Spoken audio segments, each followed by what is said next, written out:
The concept of financial freedom has been co-opted. It has been distilled into a simple, intoxicating formula. Save aggressively, invest passively, and escape the drudgery of work by 40. It's a narrative sold in best-selling books and amplified across countless blogs and forums, promising a life of perpetual leisure, funded by a well-tended portfolio. But this narrative, in its seductive simplicity, obscures a more complex and costly reality. We, as professionals, as strategists, as individuals accustomed to analyzing complex systems, must look beyond the surface-level arithmetic. We must ask a more incisive question. What is the true all-in cost of financial freedom? The cost is not a number. It is not 25 times your annual expenses. That's merely the price of admission.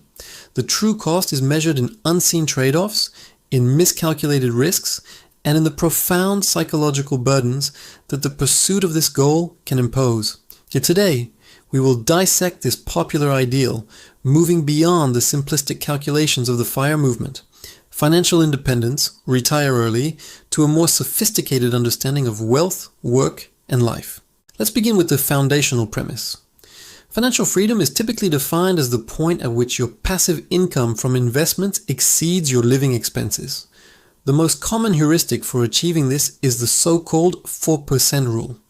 This guideline, derived from the 1998 Trinity study by 3 finance professors at Trinity University, suggested that a retiree could safely withdraw 4% of their initial portfolio value, adjusted for inflation, each year for 30 years with a very high probability of not depleting their funds. This simple rule gave birth to the inverse, the 25x rule, which states you need to accumulate 25 times your annual expenses to achieve financial independence. It's elegant, it's quantifiable, and for many, it becomes a financial North Star. But relying on this 30-year-old study as gospel for a 50 or 60-year retirement is fraught with peril. The original study assumed a portfolio of at least 50% stocks and a 30-year retirement horizon. What if your early retirement spans 50 years? What about the sequence of returns? The creator of the 4% rule himself, William Bengen, has since revised his own guidance, suggesting a 4.5% or even 4.7% withdrawal rate is now feasible under certain conditions, while prominent financial planner Michael Kitces argues that in today's market environment with lower expected returns, a rate closer to 3.5% might be more prudent for long-term planning. The very foundation is not as solid as we are led to believe. It is a probability, not a certainty, and it ignores the most significant costs. The first and perhaps most insidious of these costs is opportunity cost, specifically as it relates to your human capital. The standard FIRE playbook calls for an extremely high savings rate, often 50% or more, starting in your 20s and 30s. This is achieved through aggressive frugality and maximizing income in a stable, high-paying career. But consider the trade-off. Your 20s and 30s are the peak years for investing in your own skills, network, and earning potential. This is the period when your human capital, the present value of your future lifetime earnings, is your single greatest asset. According to a 2019 report from the Federal Reserve Bank of New York, the steepest earnings growth for college-educated workers occurs before the age of 40. Every dollar you divert from investing in yourself, whether that is for an advanced degree, a specialized certification, a calculated career risk like starting a business, or even relocating for a pivotal job opportunity, is a dollar that could have generated a far greater return than the market average. By optimizing solely for your savings rate, you may be systematically underinvesting in the very engine of your wealth creation, you. An S&P 500 index fund might return an average of 10% annually before inflation, but the right career move or educational investment can increase your income by 20, 30, or even 100%, a return that dwarfs passive investing in the early stages of a career. The relentless focus on minimizing expenses can lead to a dangerously risk-averse mindset, causing you to cling to a stable but capped income job rather than pursuing an entrepreneurial venture with asymmetric upside potential. The true cost here is the future, more successful version of yourself that you chose not to become. Beyond the financial opportunity cost lies the psychological toll. The journey to a high savings rate is not a passive activity. It is an active, daily process of restriction and optimization. This can cultivate a scarcity mindset that is difficult to shake even after financial independence is achieved. Researchers like Dr. Brad Klontz, a financial psychologist, have documented how our financial behaviors become deeply ingrained habits. The person who spent 2 decades optimizing every purchase and agonizing over every expense does not simply flip a switch and begin to enjoy their wealth. They often become what we call fearful savers, unable to spend the money they've accumulated, constantly worried about market downturns and portfolio depletion. They win the game but forget why they were playing. Subsidies. A 2023 analysis by the Kaiser Family Foundation found that the average benchmark premium for a 40-year-old was over $450 per month. For a family, this can easily exceed $10,000 or $15,000 per year, and that's just the premium. These plans often come with high deductibles and out-of-pocket maximums, meaning a single major health event could cost you an additional $5,000 to $10,000. Many in the FIRE community plan to manage this by keeping their taxable income low to maximize ACA subsidies. But this creates a dangerous paradox.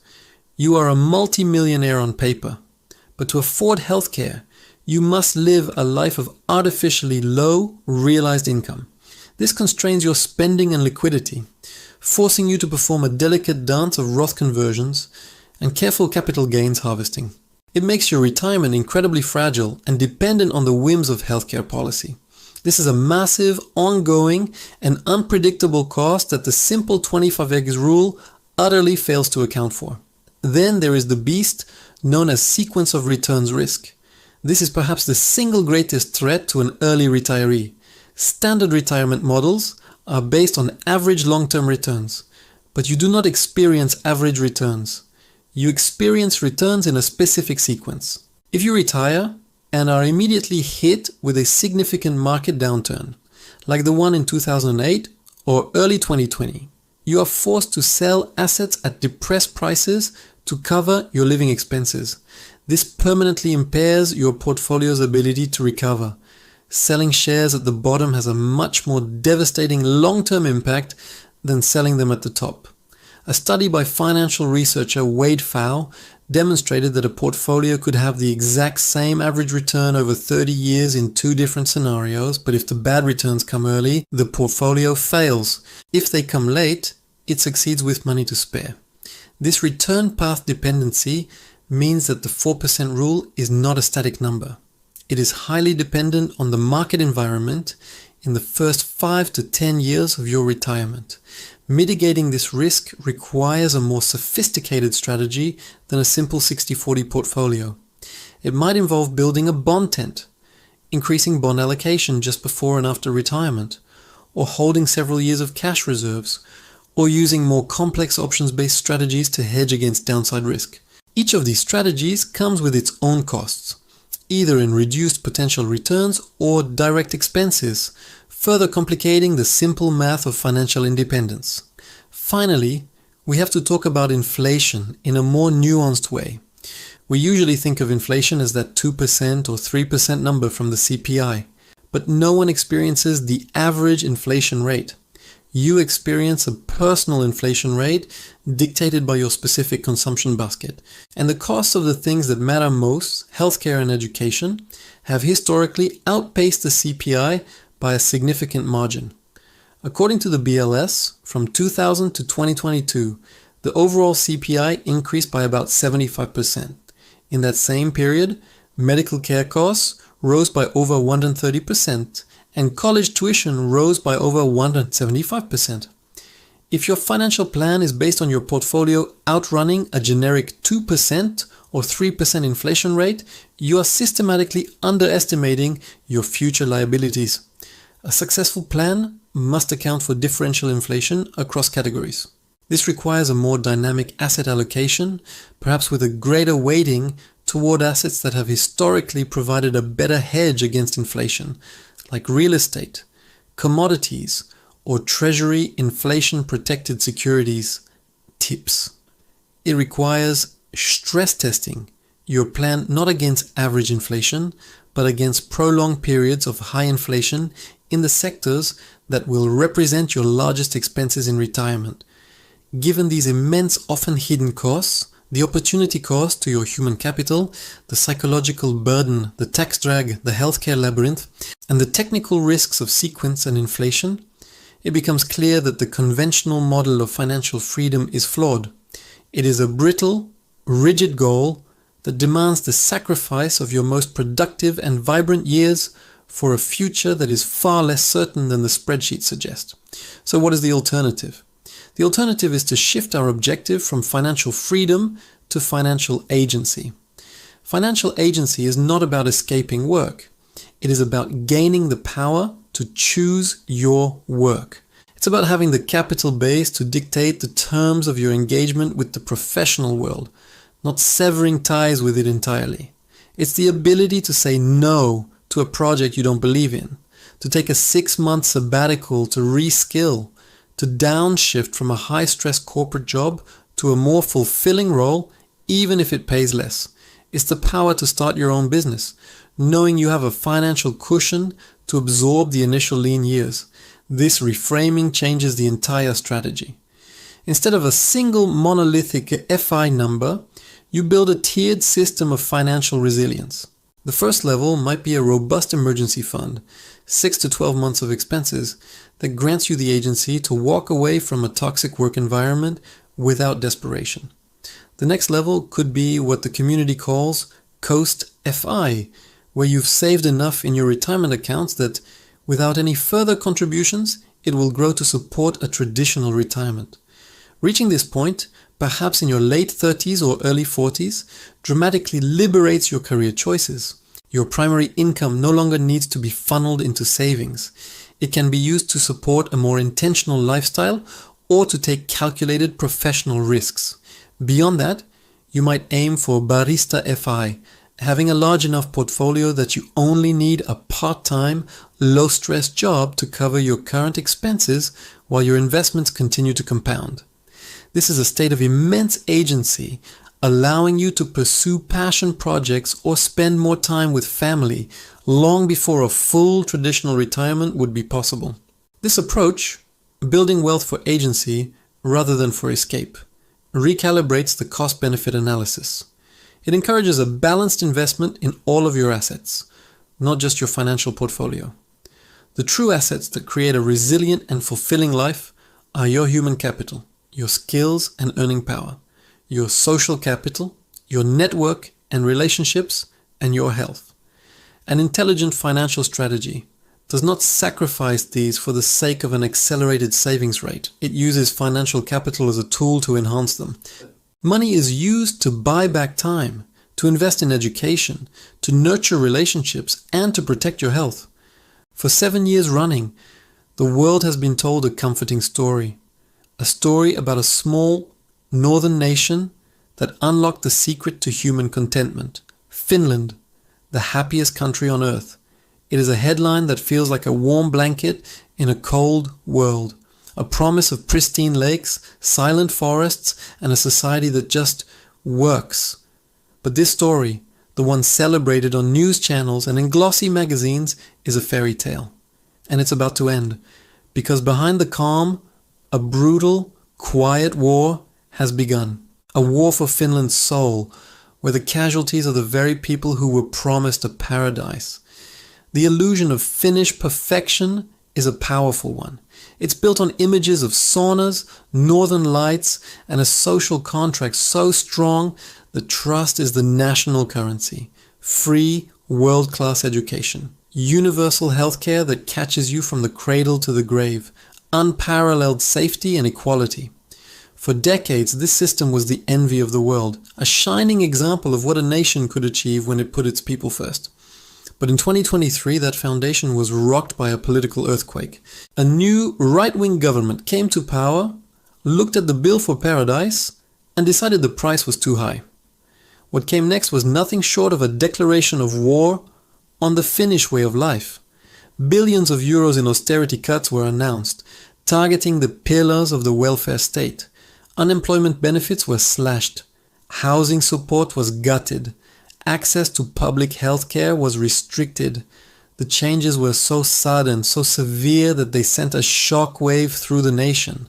The country that prided itself on harmony suddenly found itself facing massive, nationwide labor strikes, with workers pouring into the streets to protest the dismantling of their future. The veneer of perfection didn't just crack, it was shattered by the sound of its own government tearing down the dream. But this brutal shift didn't happen in a vacuum. It was the final, jarring note at the end of a very different song. Just a few years ago, the face of Finland was Sanna Marin, a prime minister who became a global icon of progressive, youthful leadership. She represented a modern, vibrant Finland, a nation that could be both responsible and cool. Then, videos surfaced of her dancing and celebrating at a private party. The international scandal that followed, dubbed Partygate, was about far more than a politician letting her hair down. It became a cultural flashpoint, a battle between an older, more conservative Finland and a younger generation that saw nothing wrong. Her eventual election loss and the rise of the new, austere government felt like a national hangover. The party was officially over. Sanna Marin's era now looks like the last glimpse of a carefree dream before the country woke up to a crushing economic reality. The debate over her leadership exposed a deep fracture in the Finnish identity, and her fall from grace became a chilling symbol of a nation turning its back on a more optimistic future, choosing instead a path of painful sacrifice. And the deepest, most disturbing sacrifice might be the one happening inside the minds of the Finnish people. For years, experts have been baffled by a dark paradox lurking beneath the happiness surveys. How can the world's happiest country also have one of Europe's highest rates of antidepressant use? How can a society built on community suffer from a silent epidemic of loneliness, especially among its youth? The answer may lie in a celebrated national trait, sisu. It's a word that means stoic determination, resilience, and the quiet endurance of hardship. It's the spirit that helped Finland survive brutal wars and harsh winters. But some now believe the same cultural strength has become a prison. A pressure to remain silent, to never complain, to put on a brave face even when you're falling apart inside. The happiness surveys measure how satisfied people are with their lives, not how they actually feel day to day. And in Finland, it seems millions are satisfied with a life of quiet, dignified suffering, creating a fortress of silent misery hidden behind a smile. This isn't happiness. It's the perfection of emotional control. And it's breeding a mental health crisis that no global ranking can measure. This internal crisis is now colliding with an external one. In 2023, Finland made a historic decision to join NATO, ending decades of military neutrality to shield itself from Russian aggression. To the outside world, it looked like a smart, defensive move, but inside Finland, it came with a staggering, unspoken price tag. To meet NATO standards, the government committed to a massive military spending spree, including a $10 billion deal for state-of-the-art F-35 fighter jets. This decision was made at the exact same time the government began swinging an axe at social programs. While new mothers were seeing their benefits cut and unemployed workers were losing their safety nets, the nation's wealth was being funneled into advanced weaponry. It created a grim and unspoken reality. Finland was arming itself for a potential future war by bankrupting the very peace and stability its citizens cherish today. The government was choosing guns over butter, and for the average Finn, the cost of national security suddenly meant personal insecurity. But even the most advanced military cannot fight an enemy that is already inside the gates, demographics. Finland is facing a mathematical death spiral. Its birth rate has plummeted to one of the lowest in Europe, far below the level needed to replace its population. Meanwhile, its people are living longer than ever. The result is a demographic time bomb. A rapidly shrinking number of young workers is being forced to support a rapidly growing number of retirees. The entire welfare state was built on a pyramid scheme that required each generation to be larger than the last. Now the pyramid is upside down, and the system is on the verge of collapsing under its own weight. The logical solution would be mass immigration to bring in new workers and taxpayers. Instead, the new government is doing the exact opposite. Fueled by nationalist sentiment, they are enacting some of the strictest anti-immigration policies in Europe, making it harder for foreign workers to come and even harder for them to stay. It's an act of national self-sabotage, a country with a fatal disease refusing the only known cure. Finland is knowingly locking its doors while the population inside slowly dies out. For those living outside the major cities, the future has already arrived, and it looks like a ghost town. The competitor's video mentioned automation, but it failed to capture the chilling reality on the ground. In rural Finland, technology hasn't just improved efficiency, it has erased entire communities. Highly automated timber mills and paper factories that once employed thousands now run with a skeleton crew of a few dozen technicians. AI-driven logistics have replaced truck drivers, and remote service centers have eliminated local jobs. The result is a landscape of quiet, perfectly maintained towns, where almost no one under the age of 50 lives. The schools are closing for lack of children. The local shops are shuttered. The young have fled to the cities in search of jobs that are themselves becoming scarcer, leaving behind an aging population trapped in a high-tech museum of what their country used to be. This isn't progress, it's a slow, creeping erasure. A society so efficient that it no longer has room for its own people. All of this has ignited an unspoken war between generations. The baby boomers, who came of age during Finland's golden era, got the full benefit of the deal. They received free education, enjoyed secure jobs, and are now retiring with generous pensions, all funded by the system they built. But their children and grandchildren are inheriting a broken contract. The youth of Finland now face a brutal reality.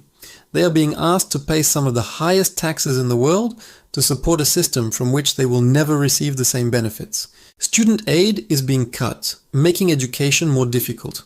Housing benefits are vanishing, making it impossible to afford a home in the cities where the jobs are. And they are being told to work longer for a pension that shrinks every year.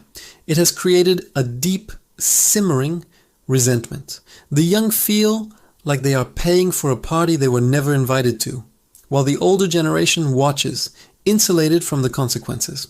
It is the ultimate paradox of the welfare state. A system designed to create equality is now breeding the most bitter inequality of all, the one between the past and the future. So, when the world crowns Finland the happiest country on earth, what are they really celebrating? They are celebrating a memory. A beautiful, humane idea from a bygone era that is now being kept alive on borrowed time and borrowed money. The Finland that wins awards is a phantom, a nation sustained by a reputation that no longer matches its reality. The real Finland is a country at a crossroads, caught in a perfect storm of austerity, a silent mental health crisis, demographic collapse, and a bitter generational divide. Its leaders are being forced to make impossible choices, dismantling the very things that once made them exceptional in a desperate bid to stay afloat. The question is no longer whether the Finnish dream can continue, but what will be left once it's gone. Because when you strip away the free healthcare, the generous benefits, and the social safety nets, what remains? A cold, dark country with an aging population, a shrinking economy, and a haunting memory of the paradise it once built, right before it was forced to tear it all down. History may remember Finland not as the happiest country in the world, but as the one that showed us that even paradise has an expiration date. What if the downfall of every great empire in history wasn't an accident, a war, or a stroke of bad luck? What if it was a formula, a hidden code embedded in human nature that predicts with terrifying accuracy when a superpower will rise, when it will rule, and when it will inevitably collapse. For centuries, historians believed the fate of nations was chaotic and unpredictable. But they were wrong. There is a pattern, a sequence of 7 stages that has played out time and time again, from the sun-baked stones of Rome to the fog-drenched streets of London. And the most unsettling part? This ancient code reveals that the United States is not in the beginning, or even the middle, of its story. It has already entered stage 6, the final stage before the end. This isn't a prophecy, it's a historical blueprint, a countdown that has already begun. And we are living through the last quiet moments before the clock runs out. It all started with a man who saw what no one else did. Sir John Glubb was a British general, an explorer, and a historian who spent decades living among the ruins of ancient civilizations. As he studied the rise and fall of the Assyrians, the Persians, the Romans, and the British, he stumbled upon a chilling discovery. Empires, he realized, seemed to have an expiration date. Despite their vast differences in technology, religion, and geography, their lifespans as a dominant power were shockingly consistent, about 250 years. From their initial explosive growth to the final, bitter implosion, the pattern held. It was like a biological clock, ticking down to a predetermined end. Glubb called it the fate of empires, a predictable cycle driven not by invading armies, but by a decay that grows from within. It begins with an age of pioneers, an explosion of courage and innovation. Then comes an age of commerce, of immense wealth and influence. Then an age of intellect, of art and science. But then the rot sets in, an age of decadence, a time of pessimism, division, and financial ruin. Every single empire had followed this path. And what his findings revealed was that America, born in 1776, was entering that same dangerous 250-year window. But that was just the beginning of the story. The real proof lies in the stages. Every great nation begins with a fire in its belly, a sense of shared purpose that makes the impossible seem achievable. For America, this was the post-World War II era, a generation that had survived the Great Depression and defeated 2 of the most fearsome military machines in history, came home not to rest, but to build. They created the modern middle class, laid highways across the continent, and put a man on the moon. They believed in themselves and in their country. It was the age of pioneers, reborn. But victory is a slow-acting poison. Soon, that sense of purpose curdled into arrogance. The nation began to see itself not as a leader, but as the world's indispensable ruler. This led to the age of overreach. Instead of building at home, America began policing the world. Decades-long wars in Vietnam, Afghanistan, and Iraq drained trillions of dollars, and more importantly, the nation's focus and unity. Each conflict was sold as essential, but together they formed a pattern of a nation stretched too thin, fighting shadows on the other side of the world, while its own foundations began to crack. The empire was trading its long-term health for short-term dominance, but the most catastrophic damage wasn't happening on the battlefield. It was happening in the one place that holds it all together, the treasury. For an empire addicted to spending, reality is the ultimate enemy. And on August 15, 1971, the United States decided to divorce itself from reality. On that day, President Nixon announced that the US dollar would no longer be backed by gold. In an instant, the very definition of money was changed. It was no longer a claim on a real, tangible asset. It was now a promise backed by nothing but faith in the government that issued it. It was the ultimate blank check. This single act unlocked the door to the next stage, the debt spiral. Without the discipline of gold, the government could print and borrow with no real limit. And it did. The national debt, which had been manageable for decades, exploded. Today it stands at an incomprehensible $34 trillion, a number that grows by $1 trillion every 100 days. It's a fatal addiction. It's like a family that stops earning and starts living entirely on credit cards, throwing lavish parties and buying expensive cars, all while knowing that one day the collectors will come knocking. This is the stage where an empire consumes its own future to pay for the present. The currency is debased, the savings of its citizens are silently stolen through inflation, and the entire system becomes a fragile house of cards, waiting for a single gust of wind to blow it all down. And what happens when the money becomes a lie? The society it's supposed to hold together begins to fall apart. When the economic foundation of a nation rots, the culture is next to go. This is stage 5. Social decay. It's a quiet civil war, fought not with guns but with words, beliefs, and a deepening sense of resentment. A scientist named Peter Turchin calls one of the key drivers of this stage elite overproduction.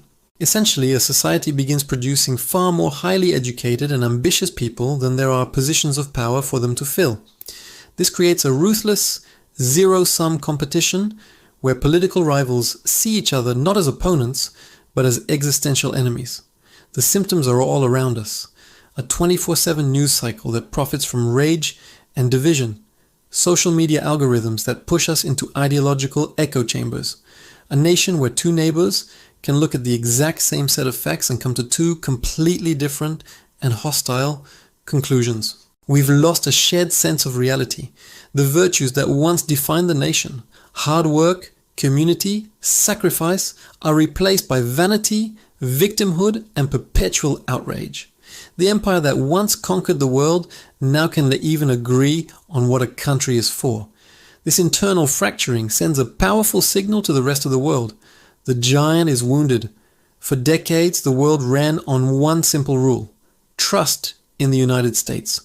The US dollar was the global currency. The US military was the global protector. US markets were the safest place to invest. This trust was the invisible pillar holding up America's global dominance. Now that pillar is cracking. This is stage 6, the loss of trust, and it's happening faster than anyone imagined. Nations around the world are starting to quietly prepare for a future where America is no longer in charge. This movement has a name: de-dollarization. For the first time in 50 years, major oil producers like Saudi Arabia are openly discussing selling oil in other currencies, a move that would strike at the very heart of the dollar's power. The BRICS alliance, Brazil, Russia, India, China, and South Africa, is actively building a parallel financial system to challenge American dominance. They are buying gold at record rates, a clear sign they are losing faith in paper promises. Allies who once huddled under America's protection are now questioning its reliability. This is the quietest but most dangerous stage. It's not a loud declaration of war, it's a silent, global recalculation. The world is placing its bets elsewhere, sensing that the empire's credit is running out. You don't have to take a historian's word for it. Perhaps the most terrifying warning comes from a man who deals not in history, but in cold, hard numbers. The billionaire investor, Ray Dalio. Dalio has made a fortune by analyzing data to predict major economic shifts. A few years ago, he turned his powerful computers to a new question: what causes empires to fail? His team studied every major empire of the last 500 years, and his findings were identical to Glubb's, but with a terrifying modern precision. Dalio revealed that all collapsing empires show 3 clear signals at the same time. First, they have astronomical levels of debt and are printing huge amounts of money. Second, they have extreme levels of internal conflict and political polarization. And third, they are challenged by a rising external power. Dalio AS' warning was stark. The United States is the first country in its history to be flashing bright red on all 3 of these markers simultaneously. The debt is skyrocketing, the political division is at its worst since the Civil War, and China has emerged as a formidable economic and military rival. And coming from a historian is a theory. Coming from one of the world's most successful capitalists, it's a 5-alarm fire. So what comes next? What is stage 7? It's not the Hollywood-style explosion most people imagine. It is the great unraveling. It's the moment the system can no longer support its own weight. It's not one event, but a cascade of failures. It begins when the debt market freezes, because no one wants to buy the bonds of a bankrupt nation. The currency collapses, not overnight, but in a gut-wrenching spiral as global faith evaporates. Supply chains, once a marvel of efficiency, break down, leading to shortages on store shelves. Social order fractures as people, terrified and angry, look for someone to blame. Politics descends into pure vengeance. The institutions that are supposed to manage the crisis, the government, the central bank, the courts, are seen as illegitimate and powerless. This is the point of no return. You can't print faith. You can't pass a law to restore trust. The empire doesn't get conquered. It simply implodes, hollowed out from decades of decay. Rome became ruins. Britain became a museum. The Soviet Union became a memory. And each one of them believed, right up until the end, that they were the exception. The story of history is not a gentle whisper. It's a deafening echo. From Sir John Glubb's 250-year death clock to Ray Dalio's data-driven warnings, the message is the same. The stages are predictable. The patterns are clear. We see the poison of victory leading to overreach. We see the devil's bargain of a currency untethered from reality. We see the civil war of the mind tearing society apart, and we see the world quietly hedging its bets against us. The evidence is not hidden. It's written in our headlines every single day. History has handed us a map, a detailed guide showing exactly where the cliffs are. It shows us the path every great power has walked before, a path that always ends at the same precipice. We are standing at that edge right now. The final, terrifying question is not whether the pattern is real. The question is, are we even looking at the map? What if the greatest financial disaster in American history wasn't an accident? What if the 1929 stock market crash, the event that wiped out millions of families and plunged the world into the Great Depression, was actually an orchestrated demolition? While newspapers were promising endless prosperity and ordinary people were pouring their life savings into the market, a small elite group of insiders wasn't just quietly heading for the exits. They were lighting the fuse and positioning themselves to collect the profits from the explosion. This isn't a story about a market crash. It's a story of the greatest wealth transfer in modern history. And it exposes a brutal truth about how the world really works. The story everyone knows about Joseph P. Kennedy, patriarch of the famous American dynasty, is almost a comforting fable. The tale goes that he knew it was time to get out of the market when his shoeshine boy started offering him stock tips. It's a great story because it makes him seem relatable, like he was just a savvy guy who saw a clear sign. But the real story is much darker and far more calculated. Let's be real. Kennedy didn't need advice from a shoeshine boy. He understood the system was a house of cards because he was one of its architects. Before his days as a celebrated ambassador and political figure, Kennedy was a master of the Wall Street underworld, notorious for running stock pools. These were essentially legal scams where a group of powerful traders would secretly conspire to buy a stock, inflate its price through manipulated trading, a practice called painting the tape, and then dump it on an unsuspecting public right before it crashed. He knew the game was rigged because he had rigged it himself, time and time again.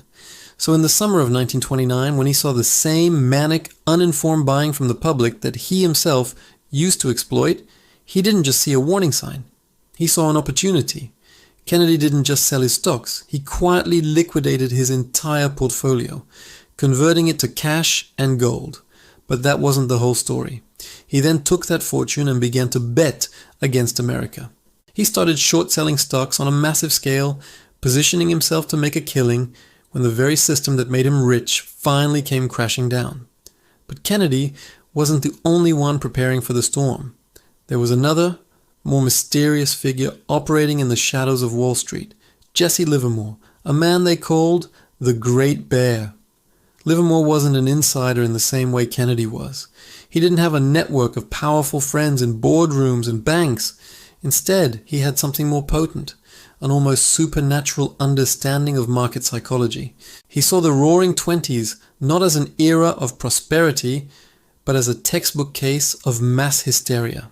He once wrote, "The public is always wrong." And in 1929, he decided to bet his entire career on that single belief. Throughout the year, as stock prices hit one dizzying new high after another, Livermore began building an enormous short position. His colleagues thought he was insane. The media called him a traitor for betting against American success. But Livermore ignored them all. He worked in seclusion from a luxurious, heavily fortified office, surrounded by telephones and ticker tapes, meticulously planning his attack. He wasn't just gambling, he was a general planning an ambush, waiting for the enemy to march right into his trap. He understood that once the panic started, it would feed on itself in a vicious cycle of margin calls and forced selling. And when that day came, he would be ready to profit the carnage. While figures like Kennedy and Livermore were making their personal moves, the market itself was sending out secret signals, whispers of doom that only the financial elite could hear. For months, a strange divergence was happening that baffled most observers. While the stock market was soaring to record heights, the bond market, the boring, safe world of government debt, was getting stronger. This made no sense. Normally, money flows out of safe bonds and into risky stocks during a boom. But in late 1929, the opposite was happening. Sophisticated investors, the old money families, and European banks were quietly selling their stocks and pouring the cash into the safety of US government bonds. It was a silent vote of no confidence. At the same time, money from overseas was fleeing America. British and German investors, watching the frenzy from across the Atlantic, knew a bubble when they saw one. They began liquidating their American assets throughout September and October, pulling their capital back home before the inevitable collapse. Perhaps the most damning signal came from the Federal Reserve itself. The central bank had been steadily raising interest rates throughout 1929, making it more expensive to borrow money. To the public, this was just boring financial news. But to insiders, it was a clear message. The Fed was deliberately trying to pop the bubble.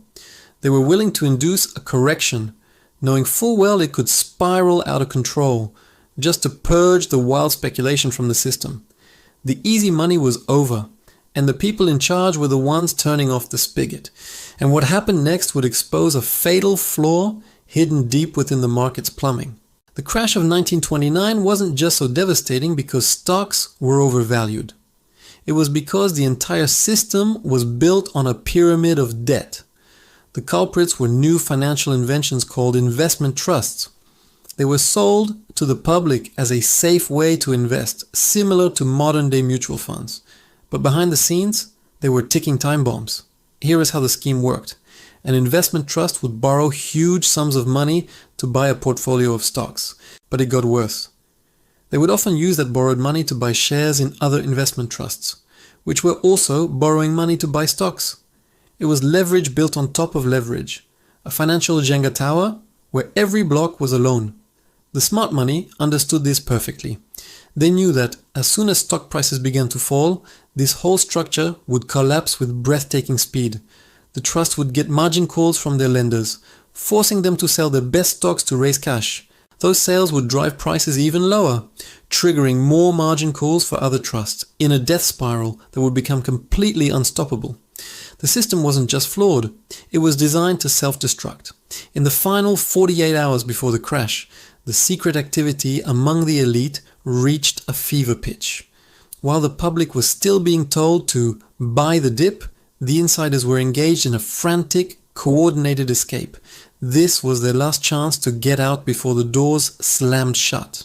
Corporate executives, the very people running America's biggest companies, were quietly dumping their own personal stock holdings in record volumes. They knew their company's real financial situations, and they could see the economic storm clouds gathering on the horizon. They smiled for the cameras and issued reassuring press releases, then picked up the phone and told their brokers to sell everything. Meanwhile, in the private, smoke-filled dining rooms of Manhattan's most exclusive clubs, the true titans of finance held emergency meetings. These weren't social calls, they were war councils. They shared insider information, discussed which banks were most exposed, which companies were carrying too much debt, and finalized their exit strategies. They used private telegraph lines and fleets of messengers to execute their trades, bypassing the public communication systems that were already beginning to lag under the immense volume.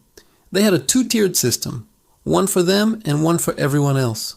They weren't just guessing about the future, they were creating it, ensuring they would be the ones left standing when the dust settled. Then came Black Tuesday, October 29th, 1929. For millions of Americans, it was a day of pure horror. A day their life savings, their dreams, and their futures evaporated into thin air. But for the insiders, it was not a crash. It was a harvest. As the ticker tapes reported catastrophic losses and panic swept the floor of the New York Stock Exchange, Jesse Livermore sat calmly in his office watching his calculations play out with mathematical precision. As the market plummeted, the value of his short positions soared. In a single week, he made over 100 million, the equivalent of more than 1.5 billion in today's money. He had single-handedly profited more from the collapse of America than almost anyone had ever profited from its success. Joseph Kennedy was also counting his winnings. Not only had he protected his entire fortune from the crash, but his short positions paid off handsomely. The money he made from the disaster would become the bedrock of his family's wealth, financing his children's political ambitions and building a dynasty that would shape the 20th century. This wasn't a loss for everyone. It was a brutal, calculated transfer of wealth from the optimistic, uninformed masses to the cold, cynical, and well-connected few. The party was over, and the insiders were the only ones who got paid, but the story doesn't end there. And for the man who profited most from the crash, there was no happy ending. Jesse Livermore, the genius who had outsmarted the entire market, found himself in a battle he couldn't win. The one against himself. Though he had made a legendary fortune, his life after 1929 was a slow, agonizing descent into chaos. He was a master of market cycles, but a slave to his own emotional ones. He lost his massive fortune in subsequent market downturns, got married and divorced multiple times, and battled severe depression. The man who could stare down the financial world with ice in his veins was haunted by personal demons he could never conquer. In 1940, in the cloakroom of a Manhattan hotel, Jesse Livermore, the great bear of Wall Street, took his own life. His final note read, "My life has been a failure." He had won the ultimate prize, only to realize it meant nothing. He had mastered the game of money, but had lost the game of life. His tragic end serves as a chilling reminder that profiting from disaster carries its own kind of cost, one that can't be measured in dollars and cents. The Great Crash of 1929 was never just a random event on a historical timeline. It was a lesson written in the language of greed, fear, and brutal opportunism. It revealed that the market is not a level playing field.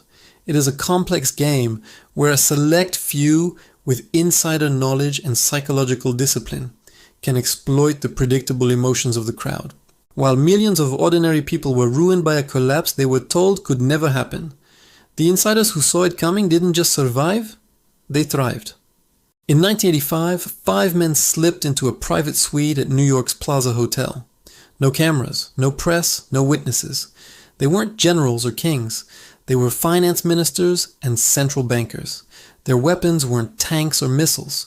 They were numbers, exchange rates, interest rates, balance sheets. For months, the US dollar had grown too strong, strangling exports and destabilizing global trade.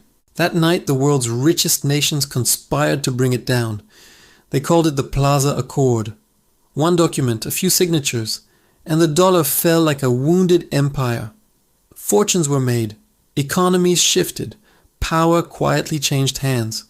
But that night wasn't the beginning. It was part of a story centuries in the making, when empires first realized they could control nations without firing a shot. Money in the hands of a powerful few is not a tool, it's a weapon. Money can inflate, deflate, enrich, or impoverish entire populations. The battles aren't fought on fields. They happen in meeting rooms and on balance sheets. From gold vaults in 19th century London to smoke-filled boardrooms in 1980s Tokyo, the war for monetary dominance never stopped. Today, it's underground. Digital currencies, sanctions, debt, they are the new front lines. Every time a government prints money, a currency war flickers to life. Every interest rate move is another skirmish. And every time your savings quietly lose value, that's collateral damage. Every empire learns the same lesson. Control money, control nations. Rome debased silver coins and weakened itself. Britain tied its wealth to gold and built a global empire. When the gold standard collapsed in the 20th century, a new war began. Fought with inflation, interest rates, and currency manipulation. This isn't theory. It's history written in exchange rates, not ink. By the 1980s, the war went high-tech. The battlefield was policy. The generals wore suits. The US dollar had grown too strong. Exports struggled. Manufacturing declined. The trade deficit ballooned. Japan and West Germany thrived with undervalued currencies. September 22nd, 1985. Finance ministers and central bankers from the US, Japan, Germany, France, and the UK met at the Plaza Hotel. Their goal, deliberate dollar devaluation. No public debate, no vote, just a secret agreement. Within months, the dollar dropped over 30%. The US recovered. Japan entered the lost decade. Skyrocketing asset prices crashed. Stagnation followed. Currency wars had become institutionalized. Ministers became central bankers. Treaties became trade deals. Manipulation became market intervention. Today, these battles touch everyone. Interest rate changes, printing money, tariffs. Every move ripples into your wallet. Inflation spikes, rising costs, shrinking paychecks. They're not random. They're the side effects of wars fought in rooms you'll never enter. Every empire, from Rome to Beijing, has fought this same fight. Control money, control destiny. In the 18th and 19th centuries, gold wasn't just a metal, it was power. Britain ruled the seas, but its real empire was financial. The pound, backed by gold and trust, became the world's reserve currency. Other nations followed, but beneath the golden surface, tension simmered. Run out of gold, and the economy collapses. Governments cheated quietly, debased coins, diluted reserves, printed unbacked notes. France did it. So did early America. Inflation rose. Savings vanished. The poor paid the price. It was economic warfare in slow motion. A race to make money cheaper to gain trade advantage at someone else's expense. By the 1930s, the race turned into open battle. The Great Depression wasn't just a financial crisis. It was a currency war. Countries abandoned the gold standard, slashed currency values, tried to export their way to recovery. Beggar thy neighbor described how nations saved themselves by strangling each other. The pattern was set. Money was a weapon, and governments learned to wield it. China played its own currency game, keeping the yuan low to dominate exports. US manufacturing hollowed out. Debt soared. Inequality widened. Central banks discovered new weapons, printing money, cutting interest rates. Every intervention had global consequences. A perpetual arms race of borrowing, inflating, defending currencies defined decades. By the 2000s, the battlefield was everywhere, from Wall Street to Shanghai. Now, tools are extreme. Zero interest rates, quantitative easing, trillions in digital money. The US dollar is both shield and sword. Sanctions are modern warfare.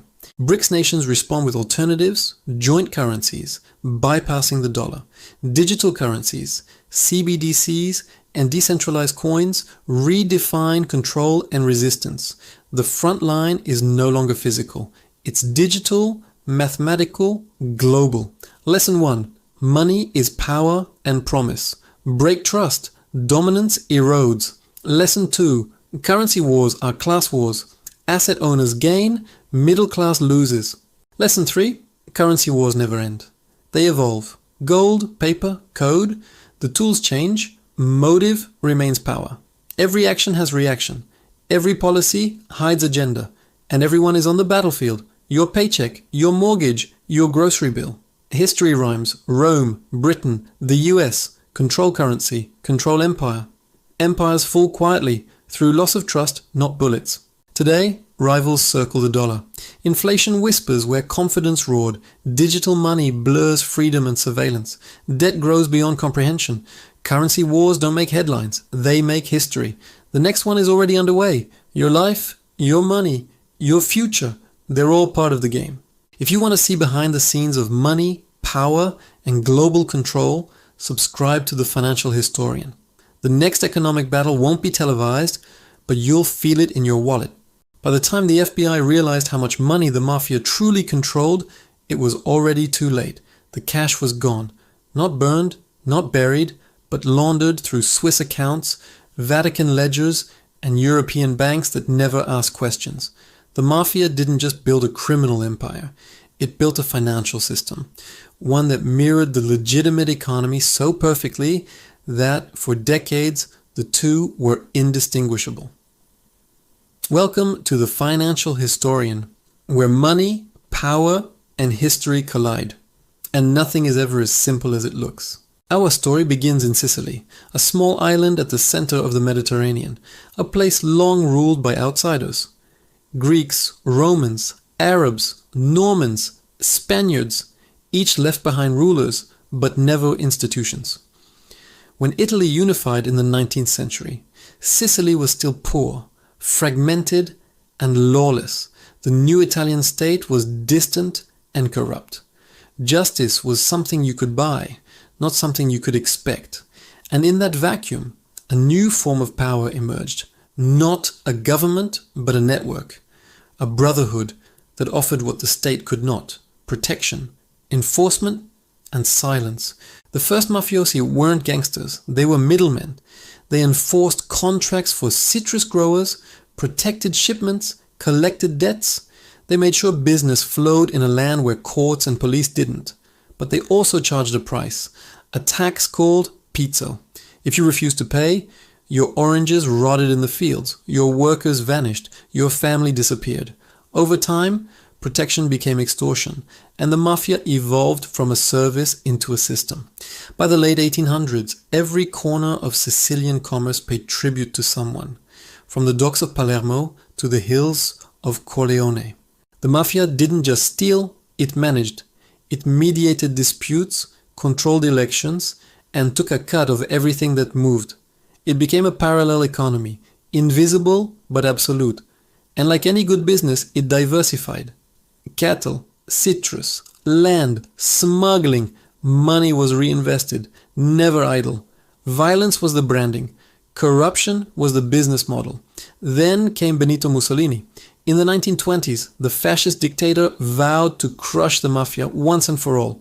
He sent his iron-fisted police prefect, Cesare Mori, to Sicily with orders to restore the authority of the state. Thousands were arrested, many fled. For a time, it worked. The mafia went underground. But it never died. It waited. 2 decades later, war brought opportunity. When Allied forces invaded Sicily in 1943, they needed local allies who understood the terrain, the ports, the loyalties, and they found them in the mafia. American military intelligence, desperate for cooperation, reached out to figures like Lucky Luciano, the New York mob boss with Sicilian roots. In exchange for his help securing the docks of New York and smoothing the invasion of Sicily, Luciano's sentence was quietly commuted. The mafia was back, legitimized by war. After the liberation, Sicily was flooded with reconstruction money, contracts for roads, housing, infrastructure. Billions flowed from Rome and Washington to rebuild southern Italy. The mafia inserted itself everywhere. Politicians needed votes, contractors needed security, banks needed intermediaries. The old rural gangs transformed into businessmen in tailored suits.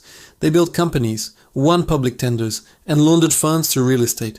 The mafia had evolved, from gunmen to financiers. By the 1950s, Palermo was booming. Cranes filled the skyline and concrete poured day and night. Locals called it Il Sacco di Palermo, the Sack of Palermo, because the mafia was quite literally looting the city through urban development. The profits were astronomical.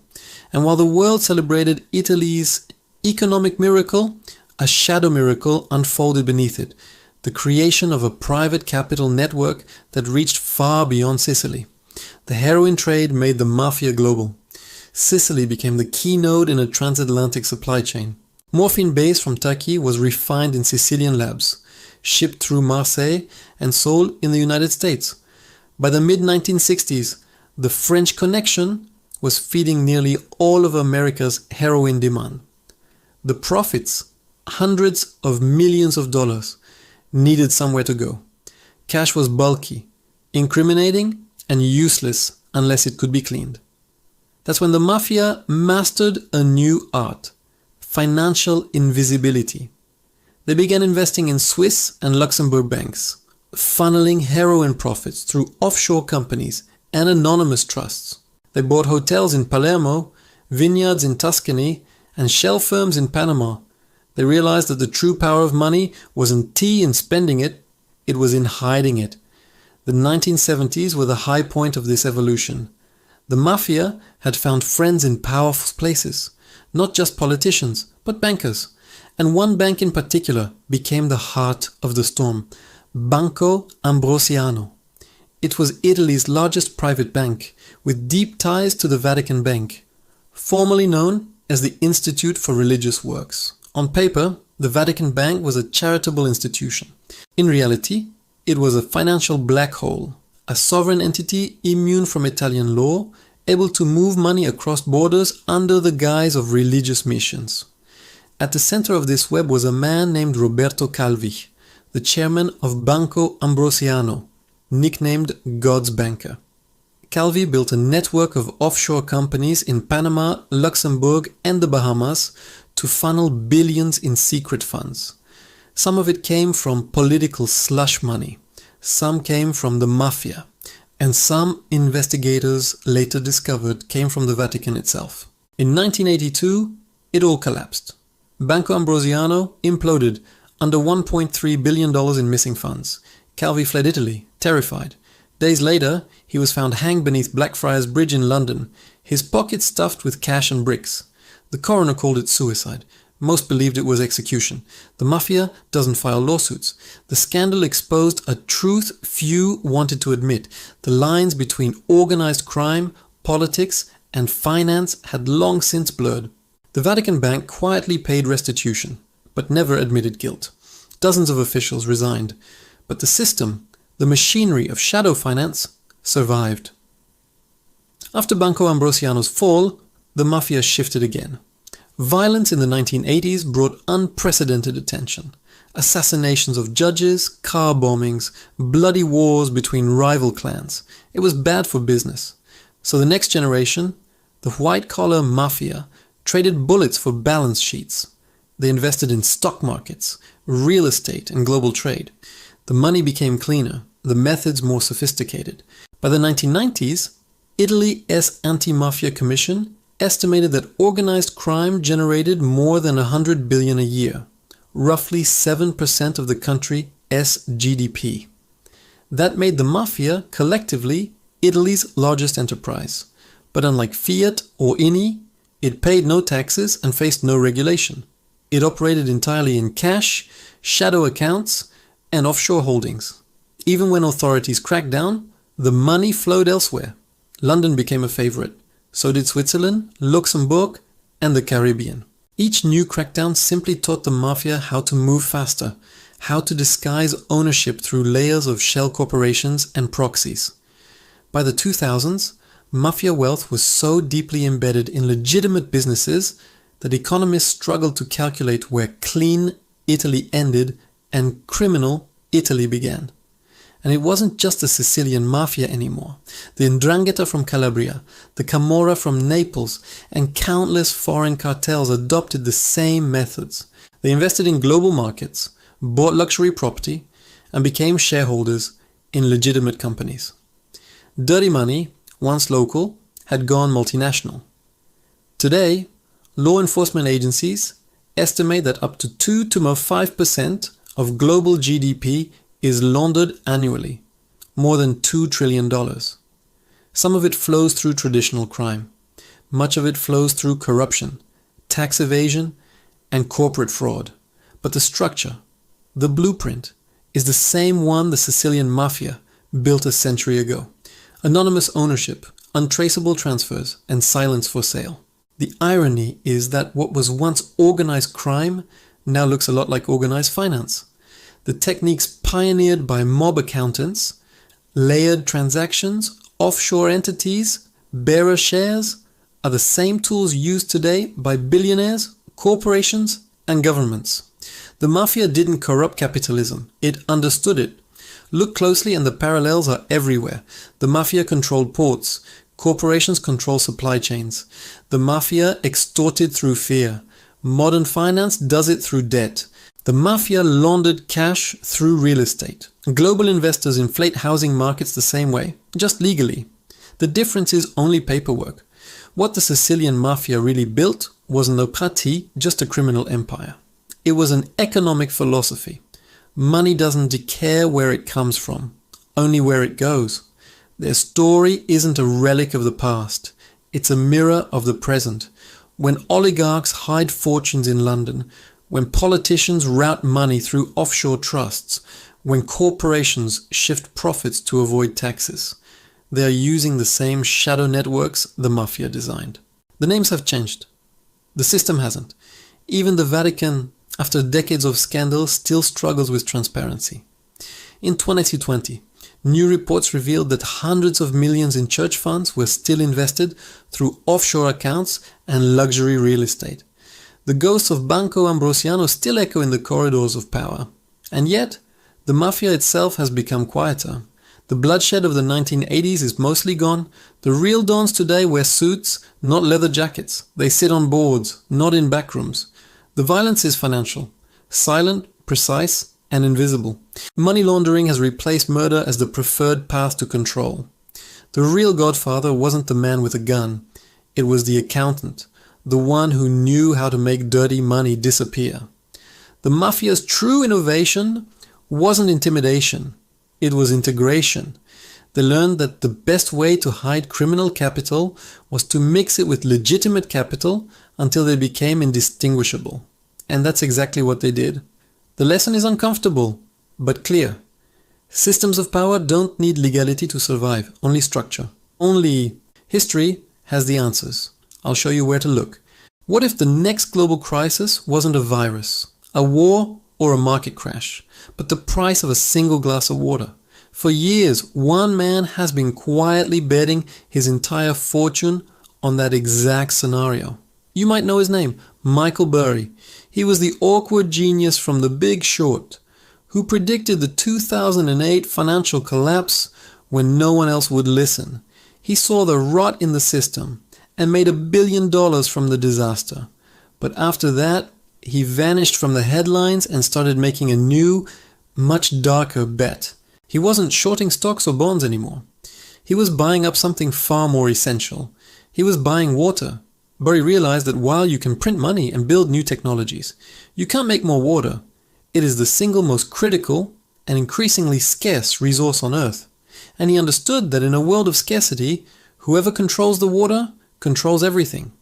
His investment was a quiet prophecy, a warning that the most fundamental element of life was about to become the next playground for Wall Street. And now, that prophecy is coming true.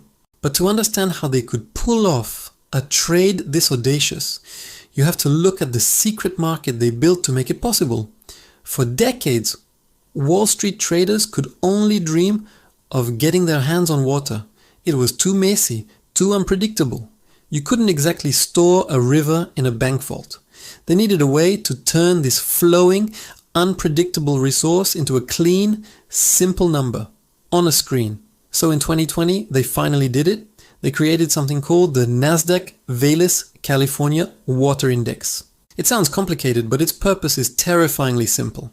It tracks the price of water in California's driest regions and turns it into a ticker symbol, just like a stock. For the first time in history, water had an official price that could be traded, hedged, and speculated on. The barrier was broken. Life's most essential element was now officially an asset class, and the quiet revolution Burry predicted had begun. But this dark idea of putting a price on survival wasn't new. It was just the latest chapter in a very, very old story. Long before computers were trading water futures, the world's most powerful empires were built on controlling who got to drink. In ancient Rome, grand aqueducts were hailed as marvels of public infrastructure, bringing life to the city. But behind the scenes, a different story was unfolding. The wealthy elite illegally tapped into the public water lines, diverting flows to their private villas and lavish baths, while the city's poor waited in line at trickling public fountains. It was the first great water heist, establishing a pattern that would repeat for centuries: public need and private profit. Fast forward to 19th century London. The city was a sprawling industrial nightmare, and its water was controlled by a patchwork of private companies. These companies prioritized profits